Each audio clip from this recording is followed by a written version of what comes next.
네, 경제현장 오늘 5초 대석으로 이어갑니다. 글로벌 경제는 혼란과 위기를 뚫고 한 걸음 한 걸음 나갑니다. 미래에 펼쳐질 경제 상황을 조금이라도 빨리 알고 싶은 게 우리들의 마음이죠. 그래서 경제 전문가들 한마디 한마디에 귀를 기울이는데요. 하지만 우리 두뇌를 지배했던 경제 리더들의 정책이 사실상 허상이었다고 주장하는 분이 있죠. 유신익 KBWM 스타 자문단 수석 이코노미스트 모시고 그 이야기 직접 들어보겠습니다. 유신익 박사님 어서 오십시오. 네, 반갑습니다. 네. 자, 이 미래 경제를 예측하는데 많은 전문가들의 얘기를 듣는데 그게 허상이었다. 그래서 우리의 경제 근육을 스스로 길러야 된다. 뭐 이런 주장하는 책을 내셨어요. 제목을 보니까 다가올 5년 미래 경제를 말한다. 상당히 그 주목이 되는 책인데 우선 책 얘기 들어가기 앞서서 여러 가지 글로벌 시장 지금 관심이 많습니다. 정말 미래를 예측해야 되는데 우리가 앞 프로그램에서도 얘기를 했는데요. 지금 자산운용자들이 가장 큰 영향을 미치는 게 미 연준의 통화정책입니다. 금리나 언제 할 건지 뭐 얼마나 늦춰질 건지 우리 유신익 박사님 보시기에 어떻게 전망하십니까? 금리하고 앞에서 잠시 말씀 나눴던 이란 이스라엘 전쟁, 중동의 리스크. 이 부분들이 연결이 됐으니까 요약적으로 포인트를 좀 말씀드리면 미국 입장에서는 지금 아쉬울 게 없는 입장이다. 아쉬울 게 없다. 네, 3번 인하를 점도표에서 예측은 했지만 그게 실제로 이루어질지에 대해서는 우리가 반드시 그대로 된다라고 믿으면 안 되는 시점이다.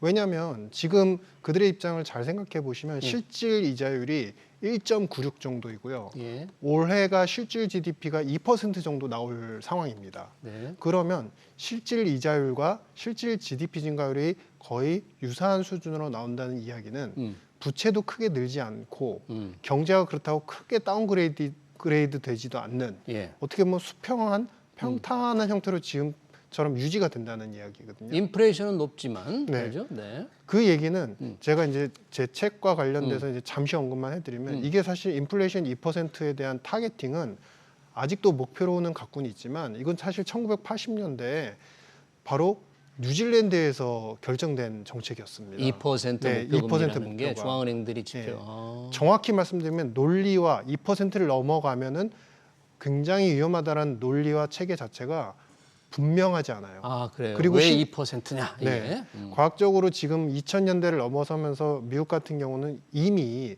중립금리, 그러니까 경제가 자연 성장할 때 자연스러운 금리를 봤을 때도 최소 2.5 이상으로 보고 있거든요. 그러면 말은 페드가 어쨌든 통화정책 타겟을 갖다가 평균 2%를 목표로 잡고는 있지만 2%를 넘은 상태를 좀 더 유지한다고 한들 미국 경제가 타격을 그렇게 입는 상황은 아니다. 큰일 날 일이 아니다. 네, 거죠? 그렇습니다. 그래서 그런 부분들이 있고 또 한 가지는 지금 앞에서 우리가 이란 이스라엘 전쟁 이야기를 했는데 그 호메이니 정권이 이슬람 교도와 이슬람 체제를 확립을 한 다음에 이란과 이스라엘은 사실 사이가 안 좋았습니다.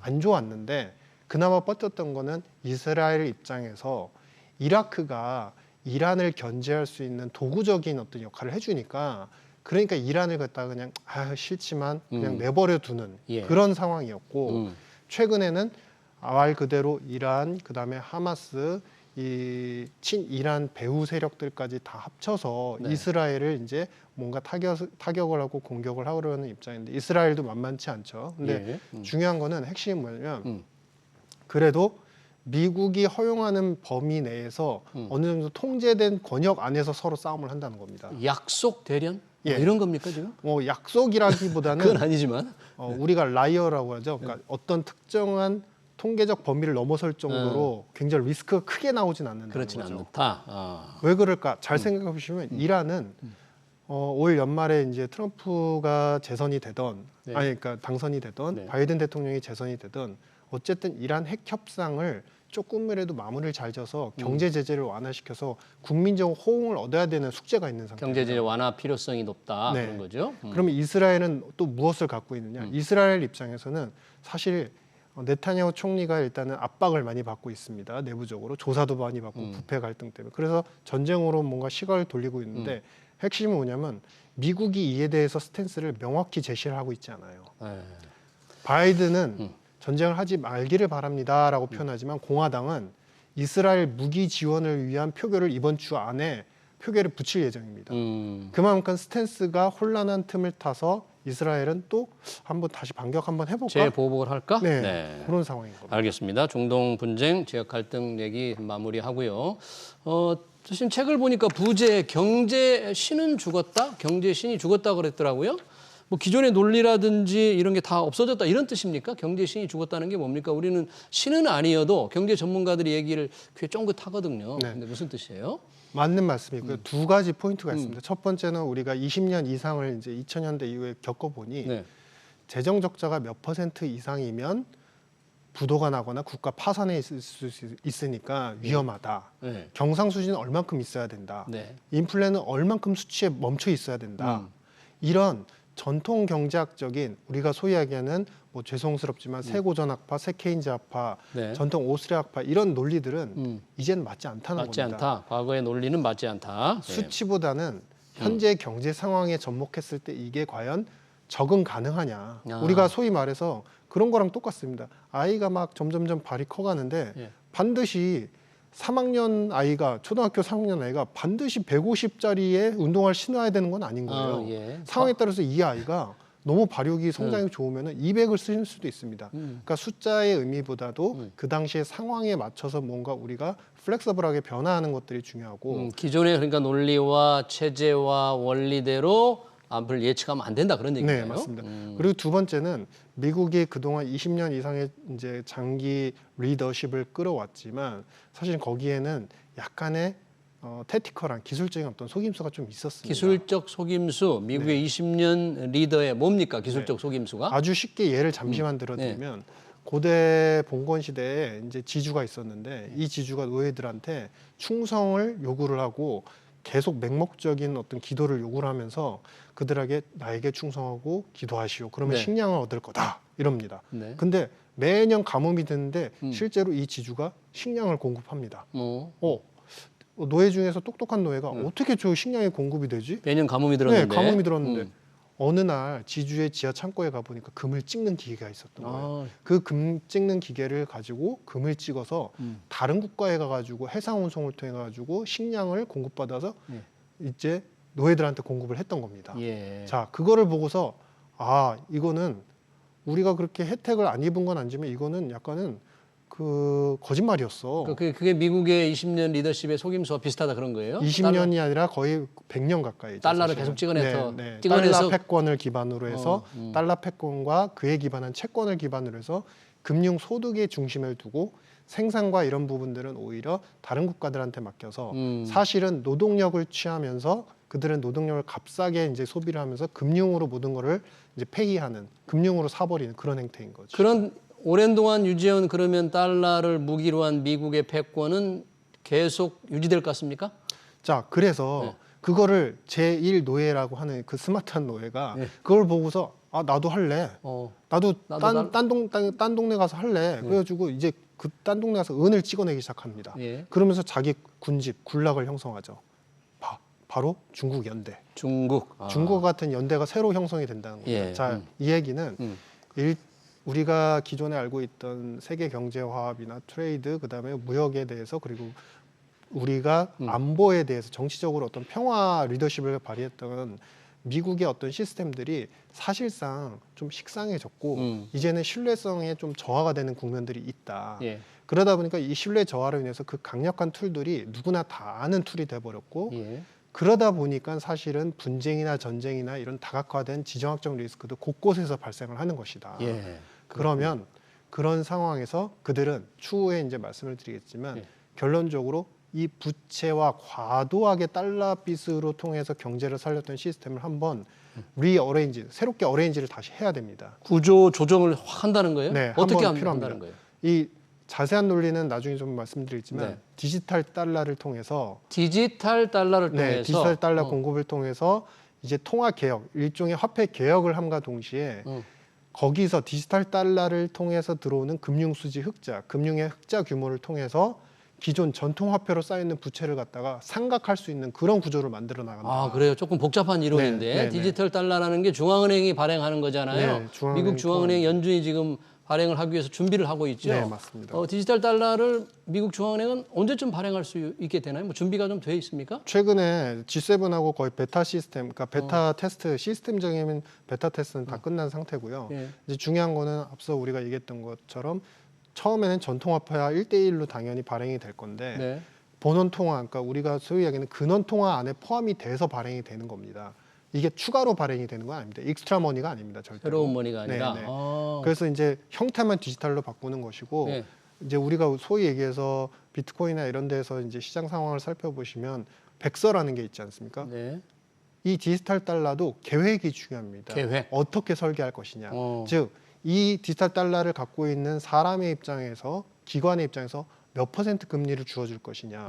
그리고 상업은행, 기존에 사실은 디지털 달러가 도입이 되면은 전통화폐만을 취급해서 예금과 대출 투자 활동을 했던 상업은행들은 역할이 좀 소실이 될 수 있거든요. 네. 그래서 이런 부분에 대해서 어떻게 재조정을 할 것이냐. 세계적으로 디지털 달러라는 게 우리 시청자들이 애매할 텐데 이 디지털 머니가 발행되는 게 언제쯤에 현실화되느냐 우선 그게 좀 궁금해요. 우선 제가 언제? 그동안에 백서를 이제 찾아보니 팔로우를 해보니까 늦어도 5년 아니고 빠르면 3년 아닙니다. 빠르면 3년이 된다. 그렇게 되는데 왜 미국은 달러 패권을 디지털 달러를 통해서 다시 유지를 하겠다 그런 거예요? 네, 맞습니다. 어, 왜냐하면 우리가 전통화폐로서 우리가 이제 신뢰성 네. 그리고 전통화폐로 발행된 채권에 대한 신뢰성이 떨어지면요, 그것을 사려고 하는 사람, 취득하려는 수요가 아직도 1등으로 많긴 하지만 그 수요가 제한이 될 수밖에 없어요. 예. 사우디도 마찬가지로 중국이 채권을 안 사는 것처럼 미국 채를 안 사는 것처럼 그러면 한 가지 방법이 있습니다. 네. 디지털 달러를 도입을 해서 처음에는 1대1, 원래 종이 달러하고 디지털 달러하고 1대1로 발행을 시키지만 예. 이 디지털 달러가 발행된 이후에 금융거래나 여러 가지 기업 간 거래에서 우리가 소위 얘기하는 IRA 법안처럼 규정을 내리는 겁니다. 네. 디지털 달러를 최소한 몇 퍼센트 이상 사용해야지만 미국 금융기관과 거래할 수 있습니다. 아, 디지털 달러를 사용해야 된다. 그 상황에서 디지털 달러는 가치가 오르겠죠. 그래서 세계적인 어떤 통화 어떤 전쟁에서 달러 패권을 계속 유지하겠다는 그런 노림수가 디지털 달러에 있다. 네, 디지털에 맞습니다. 있다. 그런 얘기네요. 그 디지털 달러가 가치가 오르고 수요가 또다시 최초의 달러 패권이 형성됐던 것처럼 다시 상승세를 보이게 되면 그동안에 풀려있던 어마어마한 달러들이 다시 들어오겠죠, 미국으로. 그것을 사기 위해서. 왜냐하면 그래야지 미국과 거래할 수 있으니까. 그 돈들이 이제 쌓이게 되면 소위 말해서 미국은 1달러를 1.1달러의 디지털 이제 달러로 바꾼 다음에 실제로는 종이화폐로 1.5 이상의 이득을 취할 수 있게 된다는 겁니다. 이 디지털 달러, 중앙은행이 발행한 디지털 달러인데 다른 나라들도 자기 나라의 돈을 디지털 화폐로 다 발행하는 거죠. 이렇게 네, 되면 맞습니다. 모든 네. 웬만한 나라의 네, 중앙은행들이 맞습니다. 상당히 많은 어떤 거래 관행의 변화가 이제 변화가 예상이 굉장히 되네요. 큽니다. 네. 알겠습니다. 디지털 달러를 통한 미국의 디지털 달러 패권은 유지 노림수를 좀 들어봤고요. 보니까 요즘 제가 좀 이 그 관련 내용에서 조금 궁금했던 게 책 중에서 이 좀 지정학적 불안감 때문에 요즘 금값이 뛰고 있거든요. 네. 안전자산이다 이런 인식 때문에 뛰고 있는데 네. 책에서는 금값이 꼭 안전자산이냐 좀 의문이다 이렇게 지적을 하셨더라고요. 왜 안전자산이라는 데 의문을 제기하는 거죠? 지금 금을 왜 사느냐에 대해서 네. 잘 생각해 보시면 이건 역시 앞서서 말씀드렸던 지주, 노예들의 반란하고 똑같은 논리입니다. 그게 왜냐하면 지금 달러의 사용량, 달러에 대한 채권 수요는 중국에 연대한 국가들은 이쪽을 사용하지 않아요. 서서히 자기네들 위안화 시스템들로 넘어가려고 하죠. 위안화 시스템으로. 그런 와중에 인민은행, 중국의 중앙은행조차도 예. 사실은 그 전에 갖고 있던 달러만큼을 보유하지 않습니다. 외환 보유액을 자, 그러면 중앙은행은 포트폴리오를 다변화해야 되는데 자신의 위안화만 갖고 있는 게 아니라 전 세계 주요 통화를 당연히 갖고 있어야 되겠죠. 예. 달러를 대체해서 무엇을 갖고 있느냐? 바로 최근에 금을 많이 사들입니다. 금을 중국 자, 그러면 이것이 우리가 세상이 어려워지니까 안전자산으로 금을 산다라는 논리가 일부 존재는 하지만 네. 실질적인 수요 확대가 나타나는 것은 달러 시스템에서 벗어나고 싶어하는 중국이 사들이면서 이것을 중국 사들이면서 중앙은행 외환은행이 그렇죠, 중국 맞습니다. 은행이 사들임으로써 사들이면서 오른 것이다. 금 가격이 오르고 아. 거기에 일반적으로 우리가 이제 전쟁 리스크가 나면 금을 사야 돼 이러지 예, 않습니까? 그렇죠. 그럴 때 이제 심리적으로 한 번씩 툭툭 또 상승세를 보이는. 근데 만약에 차후에 이제 시간은 좀 더 걸리겠지만 디지털 달러를 통해서 미국이 결국에 달러 패권의 시스템을 다시 확보를 하면은 예. 결국엔 금보다 예. 무엇에 대한 수요가 더 많아지냐? 디지털 달러? 결국 디지털 달러. 아, 그래서 금이 안전자산이 아니다. 네. 오. 장기적으로 보면 안전자산으로서 어떤 가치 확보에 있어서 많이 실패를 했다. 이렇게 보고 있습니다. 또 시간은 좀 많이 걸리겠죠. 그런데 마지막이 될 것 같아요. 미국 주식 시장에 관한 얘기도 있더라고요. 지금 미국 주식 시장 전반적으로 요즘에는 좀 금리 때문에 영향을 받고 있습니다만 장기적으로 좋을 수밖에 없다. 이렇게 전망을 하셨어요. 뭐 고금리로 미국 경제가 좀 약화될 수도 있는데 왜 미국 주식 시장을 이렇게 장기적으로 낙관을 하시는 겁니까? 이것은 저는 이제 매크로 이코노미스트 입장에서 탑다운으로 위에서 아래를 바라보는 입장이기 때문에 사실 그 관점을 잠시 말씀드리자면요. 이렇게 우리가 앞서서 말씀드렸던 지주의 시스템들이 있었지만 사실 노예들 나가서 다른 군락을 형성해서 금을 사용하고 금이 아닌 은, 동을 찍어내고 이런 이제 분권화된 시스템들을 만들고 있다는 거예요. 네. 이런 분권화 시스템이 만들어지면 첫 번째 전 세계 각국들의 숙제는 뭐냐면 외국인 투자, 금융을 통한 투자든 아니면 FDA 직접 우리가 실물 기업 투자이든 이쪽의 돈의 시스템들은 마를 수밖에 없습니다. 왜? 서로 이제는 다각화가 돼가지고 자기 입장만 중요한 상황이 돼버렸거든요. 그래서 미국 같은 경우는 어떤 행태를 취하고 있느냐? 첫 번째 AI 성장에 대한 패러다임을 계속 유지를 시키고 있는데 AI 성장 패러다임. 네. 그 안에서 실제로 수요도 최근에는 많아졌지만 그 전에 3년을 놓고 보시면 AI 기업들이 성장할 수 있게 미국이 정부가 보증하면서 펀딩을 계속적으로 투입을 해줍니다. AI 성장 패러다임이 있고요. 또요. 예. 그리고 두 번째는 여전히 가계가 계속적으로 전체 소득이 늘어날 수 있게끔 사회 이전 소득, 우리가 소위 얘기하는 교육, 보건, 복지 쪽을 재정을 통해서 투입을 시켜줍니다. 전체 소득이 느니까 사실은 투자에 대해서 할 수 있는 가용 자금들이 늘고 있고 그렇기 때문에 단기적으로는 전쟁 리스크 때문에 변동을 있을 수 있지만 장기적으로는 정부가 트렌디하게 끌어가고 있다. 알겠습니다. 네, 뭐 저희가 시간 관계상 미국 증시를 낙관으로 전망하는 여러 가지가 이유였는데 두 가지 정도 듣고 여기서 마쳐야 될 것 같습니다. 미래 경제를 보는 눈 관련 책을 쓰신 유신익 KBWM 스타 자문단 수석 이코노미스트였습니다. 유신익 박사님 고맙습니다. 네, 감사합니다.